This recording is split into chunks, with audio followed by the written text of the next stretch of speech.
morning, everybody. It's Monday, March 13th, 2023. I'm Jane Johnston with the Bar Hill Group with Remax Camosun. I'm here with... Hey, good morning, everybody. And I'm Andrew Plank with LePage, and it's so good to see you. How are you? How was your week? It was a good week. And yeah, a good week. Been pretty busy.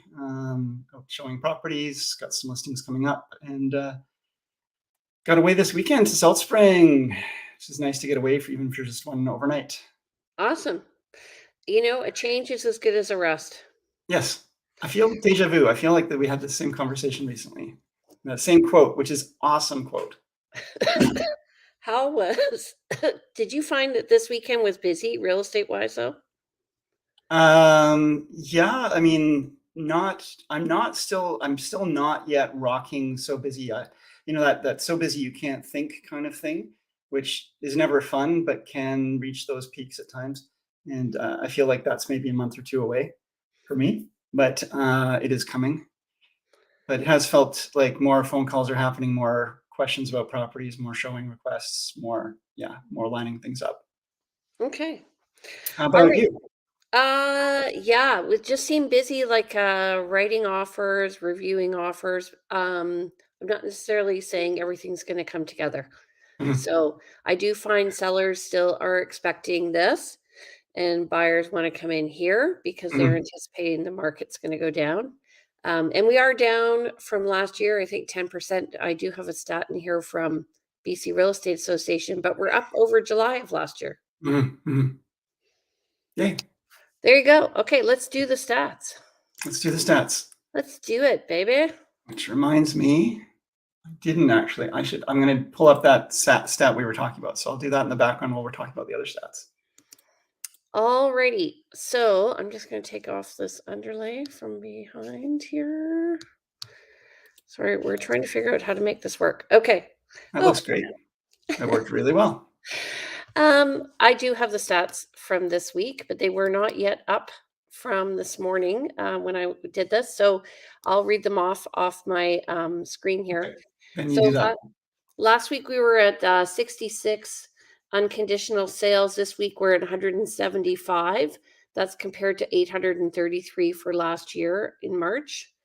And last week we were at 181 new listings and 408 this week. That's compared to 1,217. So we're down. You keep talking. I'm going to work. You remember that one we were working on last week? Yeah. I didn't do my homework. I'm just going to pull it up really quick. Okay, active listings were at 1,185, and that's compared to 1,063 for March of last year. So we are down compared to last year. And list to sale ratio is 175 to 408. So we're just under about 50%. So we're not doing too bad. Okay, so let's go to the next one.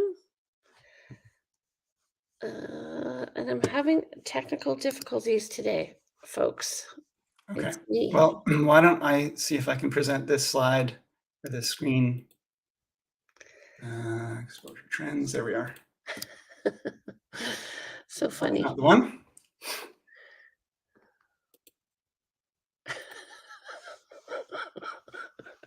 We have a new guest today, Sam, and she's laughing in the background. I can see her. Yes. We are just having difficulty. Okay, awesome. I love these graphs. Okay, go ahead. So this is a new graph we're going to be experimenting with, and this is showing a year's history, but we can dive into actually the last month, for example, and so forth. I don't have the last weeks on this one, but we just want to give you an example of what we're going to be doing every month.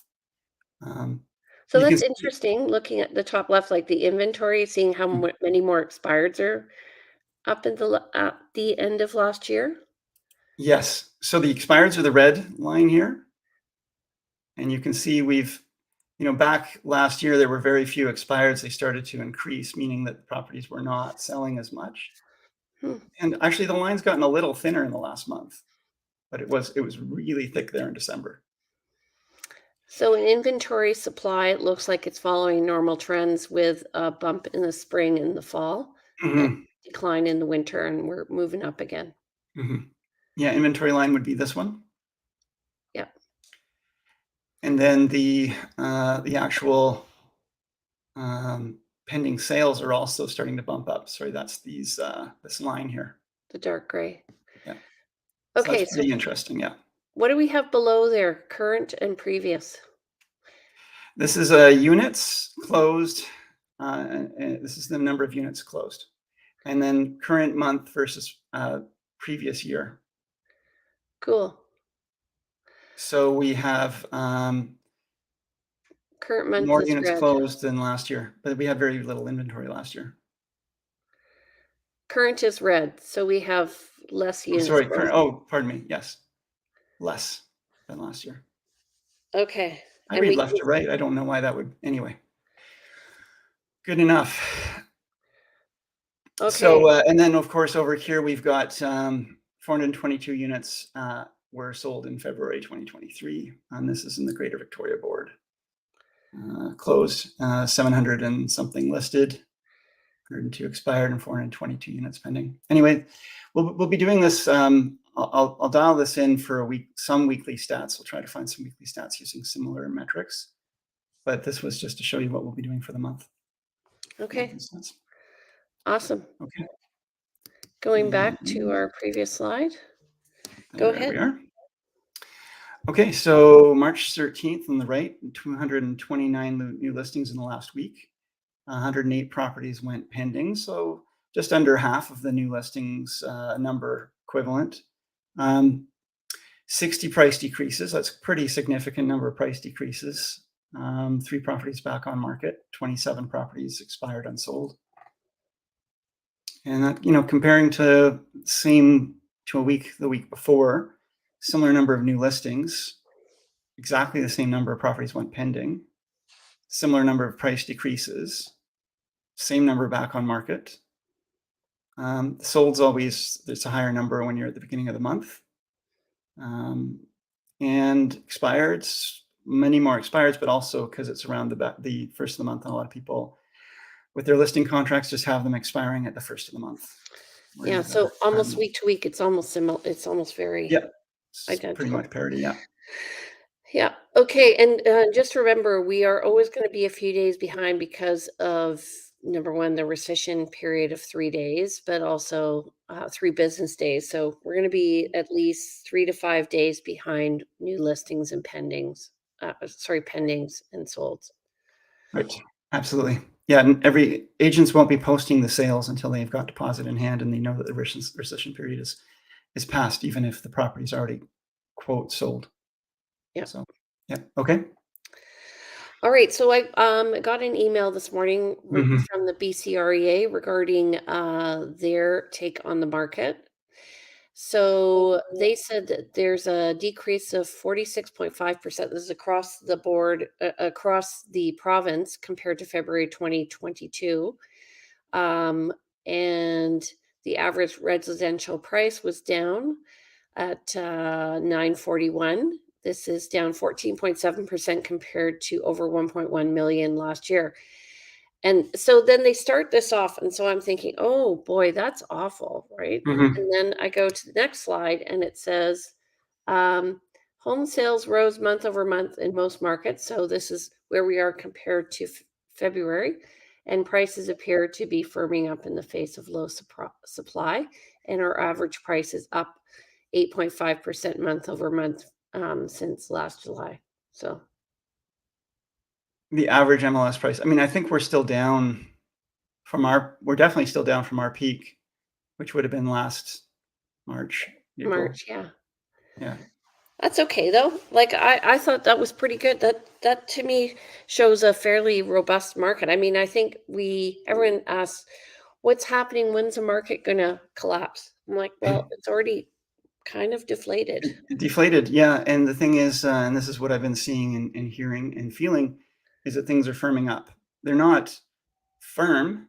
It's not a actually, it was interesting because I received a newsletter from one of our colleagues recently, and it said, the newsletter actually, in terms of the temperature of the market, was claiming that we're back in a seller's market, which I thought that was a little bit um, optimistic. But the fact is, things are firming up, and it is a better time for sellers than it has been for some time.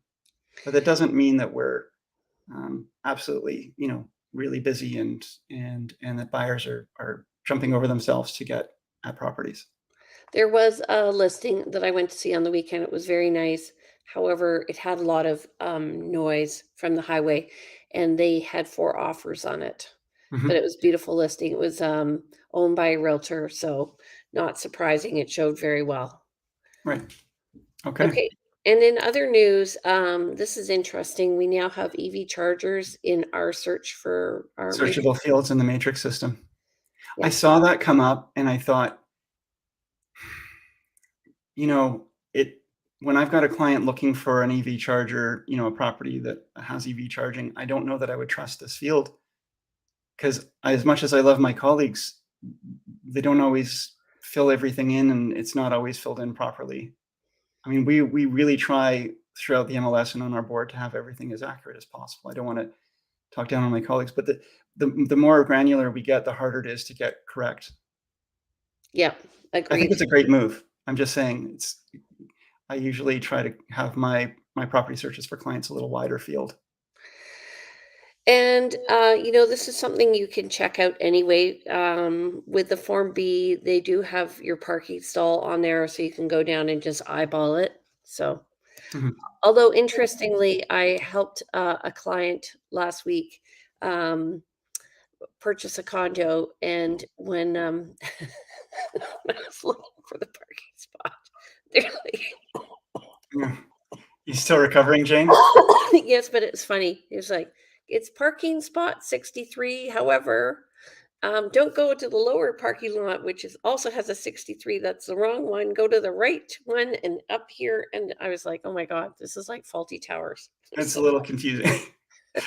Ministry of Silly Walks time. it was the Ministry of Silly Walks. But anyway, okay. Okay. Well, All and right. and so that's, I mean, speaking, so if you go into an underground parkade and you see a couple of EV chargers, because we're gonna be looking around at these for these things, it's a good time to do further investigation and maybe check the bylaws and see what the rules are for getting things hooked up. I have a client bought one unit recently, and we could see that there was already one charger installed for a specific spot. So we looked into, you know, what are the rules? Can we, and yes, if they pay for it themselves, they can move a service into place. And the value of that is anywhere from, I'd say, five to $15,000. Yeah, it Yeah. depends if there's even infrastructure available and so forth. Yeah. Okay, let's move on. Okay, so we're going to actually have our new guest come on today. So this is Sam Plover, Hi, and Sam Sam. is from QiPro. QiPro Sam is the name of your company. So tell us about you, Sam. All right. Well, thank you. I've so loved watching all those stats. I was peering in and I wasn't laughing at you, Jane. I was laughing with you because I love it when technology goes wrong. So I'm QiPro Sam and I'm trained in Chinese metaphysics. And I'm really excited to be here today because one of the areas I work in is real estate. However, I'm not a realtor like either of you. I add a whole entirely different layer. And it's not actually the art of furniture placement. Feng Shui in real estate is the art of timing and understanding where the money is and how to access it, how to activate it, and how to get top dollar for my clients. So it's a very interesting area. I'm trained in the 5 Chinese arts from many of my Chinese masters. And I'm trained in Batsa, Qimendonjia, which is strategy on business negotiations, Chinese face reading, Yanxiang, and I'm a Sifu in Tai Chi. So there's a lot to me. Amazing. How did you get into that? You know what? It was when my children were younger. Like any parent, I volunteered with lots of things, as you do. And I would often watch these very intelligent people in these committees and PACs and all the things we were involved in constantly argue or constantly not get the grant, or just things just seem to surface and be problematic. And I thought, well, it's not them because they're smart people. Individually, there's 10 people there that are really got it going on. What's wrong? They must be affected by something. So that made me think about the environment. So I picked up a book called Feng Shui for Dummies, which I do not recommend. Please don't go buy it. But it was my first read, and it was a fun read. And about halfway through, I thought, this is great, but this book isn't. Sorry, whoever wrote that book, but it's not. It's not correct. So it made me want to learn. So then I started sourcing real Feng Shui, Asian Feng Shui, Eastern Feng Shui. And the path just went from there. And I met a wonderful Asian master who took me under her wing and mentored me. And then it just went from there. And I think I'm someone that believes in multiple lives. I must have been Chinese in the past because it just all made sense to me. And I quickly became a lecturer with the school that trained me. And I've been in this business for 12 years and I absolutely love it. Excellent. Interestingly, I had a client who the husband was Chinese and the wife was Caucasian, and they had a feng shui master that they worked with, and he would come in and do the feng shui and look at their energy and figure out how they fit into the house. And what was interesting was she apparently had an Asian energy, and he had a kind of Caucasian energy. And so where they were in the house and how the house worked was always opposite. It was interesting to me. That's interesting. Huh. Yeah, there's so many layers to that, and it's so true. And people worry when they're actually opposites when they're a couple. That's quite normal. You don't have to worry about that. But that's exactly what it is. That's exactly what I do. And technically, I am a master. I just don't use the title because I'm not one for titles. I'm just QiPro Sam. But that's what we do is when we're looking at a home, when I preview, and I was listening to you on the weekend, what you were doing. And on my weekend, I had one offer go solid and one of my clients, we walked away from the deal because we didn't like it. So what I'm doing with real estate is aligning my clients to the home in a different way. For example, if we had a mutual client, you're going to find them the house based on their specs. And that's your expertise you bring to the table. When I come in to join you and I just support everyone, I don't override anyone, but when I'm supporting, I'm looking at what the client needs. If they're a young family wanting to have children, maybe they're entrepreneurs, maybe they're big CEOs or C-suite people, they need different things from their homes energetically. And I will align them to the home that will give them their desired results. And also investment. I'm always looking for investment, just like you are. We need our clients to get their money back. This is an investment. It needs to it needs to cash flow. It needs to cash flow, and it doesn't have to make millions, but it's got to at least hold because it's the biggest investment we're all making, right? Something you said, Sam, caught my attention, and it sounds like when I think of a feng shui, I think of someone coming in and aligning furniture or putting up mirrors and checking the address and checking the siting, and and there's a lot of elements to it. But you said something too which struck my ear, and it's about helping them align to the house. Do you actually do some work on the people themselves as well as the house to bring them together? Ultimately, yes. Ultimately, the best situation is when my clients are existing. So I already know them. I know their Batsa, which is Chinese astrology. So I know their birth charts and I know exactly where they are in their lives. Okay. If this is a thriving time for them, if this is a challenging time for them, and what they need from their environment. So yes, it's complete matchmaking at its best. Right. And for example, the job I was doing on Saturday was up north, and these clients, it's our fourth house we're looking for. And I hate it when I put thumbs downs, but this one was okay. This one's not bad. We can work with this one, but we're going to have to renovate. I need you to open up the kitchen. I need you to do this. And they're like, yeah, we're in. Put the offer in, but they got beat out by a multiple offer. They're in second position, but they decided to walk away. Mm-hmm. But what I was doing for them is I know that he travels a lot. He travels across Canada all the time. So the house did support that. It showed him as continually traveling. Wealth was available. The investment was medium. I felt that all the renovations, they weren't going to get all their money back, but they'd be happy living there. And for them, that was important. Another client, he's a CEO, constantly traveling in Europe.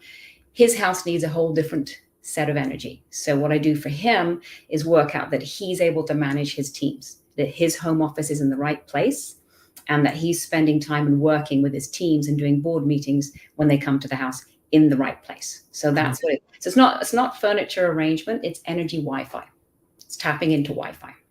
Energy do you find Wi-Fi. That some people naturally have it and some people don't? Like I had a friend who was studying it, and she came to my home, and she was staying here while I was away. And she's like, oh, your house is naturally feng shui. I was like, what does that mean? It means the chi is flowing. So we've all walked into homes, especially with the job that the both of you do, but anyone listening, you've walked into a friend's home and it's not the biggest home. It's not the best home. It doesn't have the best furniture. And yet you love it. That's where you all go and have a conversation, because you feel good there. You're responding to the chi that's there. It's productive. It's good. We've walked into homes that are stunning, right? They're stunning, but you're like, oh, just don't want to be here. And it's a difficult sell, or it keeps selling. When a house keeps selling, there's your indication the chi flow is off. So really, chi flow is Wi-Fi. So Jane, what's probably happening in your house, if you probably have an instinctive feel to it when something feels good and you just follow that. And I would say your home is probably open. It's not a rabbit warren of rooms. It's bright. It's light. From what I can see behind you, there's lots of light, and chi loves light. Good, So Wi-Fi is understanding, just like when we walk around and we've got our phone and we want to download a video. So we go to the part of our home where the Wi-Fi connection is strong, so we can stream fast. If we're in the kitchen or something and it keeps, that little spinning wheel keeps coming, we get frustrated. Feng Shui is the same as that. There are parts of the home that the energy will be strong and productive, and parts that aren't. And my job is to identify them and to mediate and to smooth them out and make sure everything's flowing in the right way to the homeowner. Maybe bring in a Wi-Fi repeater. Yeah, sometimes actually that's kind of what it is. I do something in one part of the house to affect something in another. It's like saying you've cut your hand and it's infected, and the doctor doesn't give you cream, he gives you an antibiotic that you swallow. Right. So you're not touching this, but you're going to fix it. It's the same thing with Feng Shui. So Feng Shui, Feng is wind, Shui is water. Yes. Qi is like air and energy. Qi is life's breath. So we say that Qi rides the wind and is settled and dispersed in water. So water becomes very important in Feng Shui. Yeah. And so how do people connect with you? The best way to sort of learn about me is to have fun on my website, QiProSam.com, because I've got lots of free information out there. And because as I moved to Victoria last year and real estate has suddenly taken off for me, it wasn't an area I worked in massively and it's become very big. So I'll develop an area on the website for that. But I would go to my website, download the free information. I do a monthly podcast. I do monthly Qicast, which is forecasting for people. And there's lots of ways to contact me from the site. But have fun on there, because understanding that Feng Shui is a layer, and it's great if the function of your home is good. It doesn't matter what the color of your walls are. It doesn't matter what your countertops are. None of that stuff matters. It's the chi flow and the fact that you are connecting to the house in a positive way. I have a question. Like, do you find that, are there any people who are feeling off that connect with you and then they feel different after, like they feel the shift? Yes, every time. It's something I want. My sort of funny tagline is that once you have a Sam, you'll wonder how you ever got along without one. And it's a bit cheeky, but it came back because it's what people started saying to me. So I started using it, and it's very true. So once someone like myself, who's very highly trained in Chinese metaphysics on many different levels, I'm very good at moving the chi, especially because I'm a Tai Chi, Sifu, and martial arts as well. So when people connect with me, whether it's online, by phone, or in person, I will start to affect their chi in a positive way, because I'm very much a half glass full person.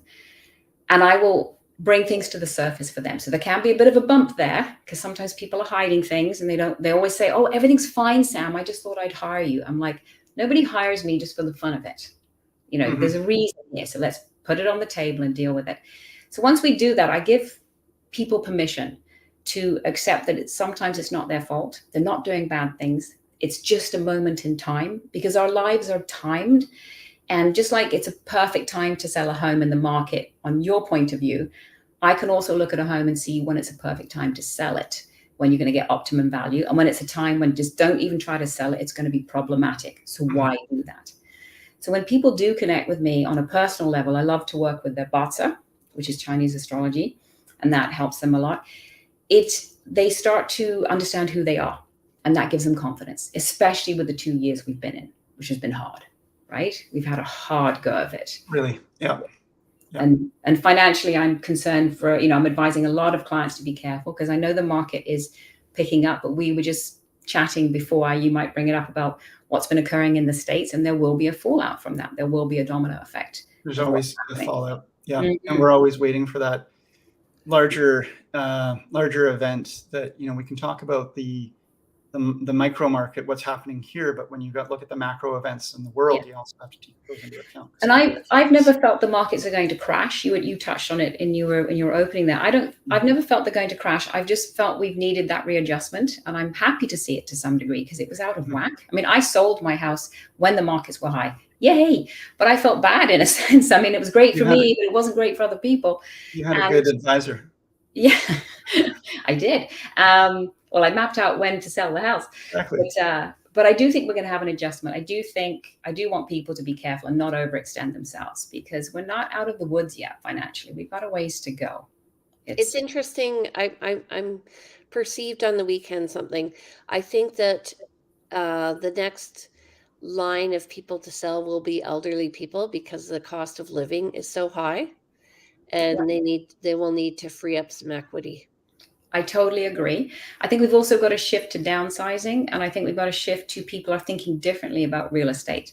It still can be a great investment, absolutely, but it's changing. I think people are thinking differently. I know for myself, I'm thinking differently about all aspects of my finances. Like what are we doing in terms of are we choosing to eat out versus making sure we cook a meal at home? Are we oh, that's a really nice piece of clothing. That looks really great. Maybe we should wait on buying that though. Yeah, Jane, you look great. Yes. But, making those decisions and, if more and more people are sort of making those decisions, it does have a trickle on effect as well. But we're all looking at, higher costs of gas, higher costs of mortgage and higher costs of food and everything else. So I think people are starting to look at that and it's finally making them think, what should I do to make these changes?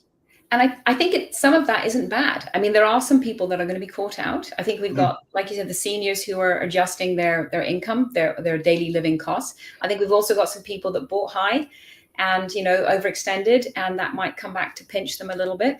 For the first time ever, I'm renting. I've never done this before, ever. I've always owned. But I moved here and I'm renting and I gave up my car. And it wasn't, because I was financially destitute. It was the best financial move for me to do right now. I'm in the heart of a city, don't need a car sitting in a garage all day. And I'm loving my rental and I've put my money elsewhere. And I'm just It's a very freeing experience. Oh, it's amazing. It's amazing. That's not right for everyone. And I do still believe in real estate investment. I do. But I think our mind is changing and how we share things is changing. So it's going to be a very interesting 5 years, I think. And this is one of the things, and I think Jane would agree with this too, is when we're working with clients, we do work with clients who come to us when they've made the decision to buy a home. And sometimes we're consulting with people who are saying, maybe I should buy a home or I'm just in the starting phase. But it's not always about buying a home. And sometimes if you buy a home before you're actually emotionally ready, you really know what you want. Sometimes you do need to sit there in a space in the city, figure out who you are, what you are. Maybe you've been through a change. There's been a divorce or a separation or a family, like some sort of loss, some sort of financial loss, job. You might need to figure out who you are before you actually figure out where you're going to be. And I find actually the best thing ever is to rent for a while and just lick your wounds and circle back and bolster yourself so that you're strong when you're ready to take action. Lots of middle-aged women go through that. And I think it's empty nest syndrome happening a bit. And then they're trying to find who they are again, and they move around, and, we have to have a conversation about what are you really wanting out of your life? Yeah. Because it's so expensive to move many times. So, you try and shuffle them back into, listen, let's do some internal work here. Well, there was that talk too, and Sam, you probably would be experiencing this with a lot of people, but there's I was just talking to a client she's trying to get her parents over here. Parents are living in a 5,000 square foot home, and they're going to have to downsize. I mean, they're elderly and some health issues, and they're going to have to downsize, but they don't want to give up this 5,000 square foot home and all of their belongings, and yet it's just something they really eventually have to do. We work with a lot of people who they could do very, very well in a 1,200 square foot home. Yeah. But they don't know it yet. No. Well, I totally agree with two things that both of you said that I'm on fire with right now, because I am that person that moved here by myself now, a life change, did exactly what you're saying. I thought I need to assess. And I'm loving that. And I don't know where I'm going to go. I mean, I'm going to stay here in Victoria, but I don't know if I'm going to buy. I don't know what I'm going to do. I'm enjoying the freedom of exploring. And Jane, you said something about, people are really examining where they are. That is actually crucial. So what's happening for me on the real estate side of things is we're changing a period of time. This whole market shift is matching energetically what's occurring.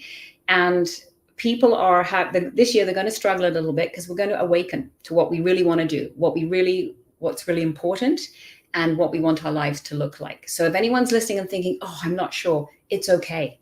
It's exactly what you should be feeling right now. It's okay to not be sure. Trust your realtor.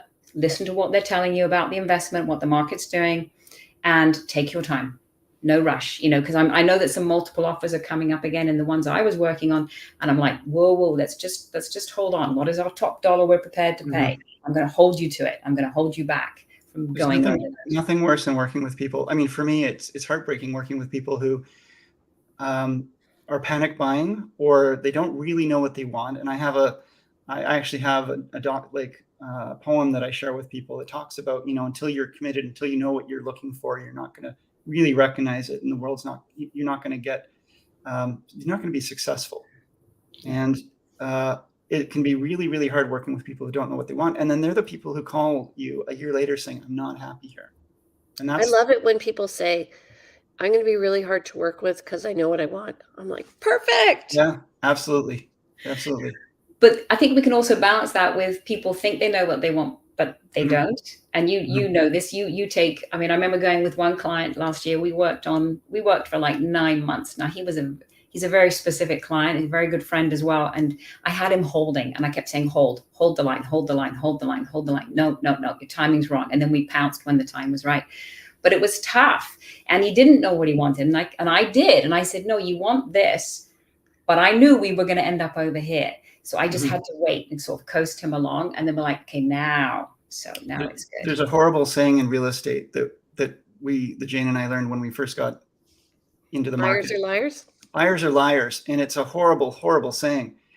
And, but what it really means, because I mean, from some jaded realtor's perspective, it might mean that, buyers never tell you the truth. But what it really means is that people don't always know themselves. And that, when we take them at face value and they say, I want this, and you go and help them find it, and you find it for them over and over and over again, win after win after win, and they're not taking action. Right. You really need to stop and sit down and say, okay, you know what? What's going on here? What is it you really, really are after? Because we found you what you on the surface told us you want. Yeah. But it doesn't seem like that's what you want. So what's holding back? What's going on here? Or conversely, they're looking at one thing and then they like A, and then they see B, and you're like, why are we here? Yeah. What's going on? Why are we buying B when you said A? Absolutely. Yeah. And that's a great conversation for us too, because that's sometimes where I come in, because I'm unemotional. So you create that relationship with your client. It becomes very close. You become very good friends in that period of time, right? You're spending a lot of time together, a lot of emails, a lot of phone calls, and it becomes quite emotional. And you're able to keep your professional hat on, but your client's running the full emotional gamut. So that's what I love when I come in too, because I'm not emotionally attached to either. I'm not doing your job. I'm not the client, but I can come in and say, actually, Jane, I know that your client, Mrs. Smith here, has said she wants this, but could you look for this? Because this is actually what she's looking for. So it adds an unemotional layer that also brings validity. And sometimes it helps the client. Like the client the other day said, oh my God, I'm so glad you did that, because I had this other house in mind. And I'm like, yeah, but remember that bad boyfriend you had? And then you kept picking the same one. And I had to step in and stop you from dating for a while because you just picked what you knew. You're doing the same with a house, but you want your life to be different. So you want to change, you have to make a change. And sometimes it really helps. It's tough, right? Because people pick the same things. If they're in a bad position, I don't let them choose their house. People will choose what's familiar to them over what's right. Yes. And we're all like that, right? Yeah. We do it. We're human. Yeah. I'm no different from anyone else. But sometimes we have to help sort of funnel them a certain way, but it's still their call. It's their money, their life. Absolutely. Absolutely. Yeah. So thank you, Sam, for coming on the show today. We are out of time. So how do people get in touch with you? Well, you know what? You can, QiProSam.com is the best website to go to. You can also call me. I know you've put my number up there, so absolutely give me a call. I love to talk to new people. And just, if you have questions, just find me and I'm happy to answer any questions. And there's many more things I do other than real estate, but real estate is something I can really help people achieve the outcome they're looking for and make your job a lot easier, actually. Excellent. Sam, could you actually just verbally tell us your phone number and email just for anyone Of course, listening? yes. So my phone number is 250-307-8689, and you can reach me by email at sam@QiProSam.com. So QiPro is QiProSam.com. Okay? All right. Thank And you. she's also on Instagram at QiPro Sam. Yes, and YouTube. I'm all over the place. I'm going to get on there and follow you right away. Thank you. Thank you. Thank you for having me on. It's lovely. Thank you so Okay, much. you're welcome. Thanks for Thanks so coming. much, Sam. Shusha. Sheshe. Okay. All right. Thanks so much. That was fun. Andrew, how do people reach you? Yeah, reach out. I'm at 250-360-6106. Email is info@andrewplank.com.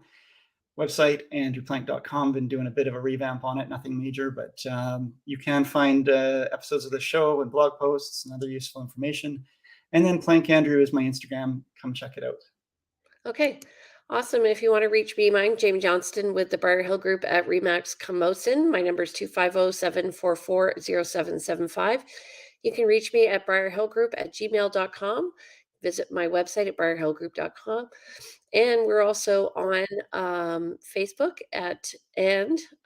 we have our own website, victoriarealestateshow.com, where you can watch these videos and more about neighborhoods in Victoria. Follow me at Realty Teacher Remax Victoria. All right. And don't forget, we're on every Monday morning. So we just want to say, please subscribe. We'd love to hear from you. Excellent. And Jean, Okay. good work on the upgrade on the visuals. I think, maybe some tweaks, but it looks so much better. I love it. I love it. Thank you.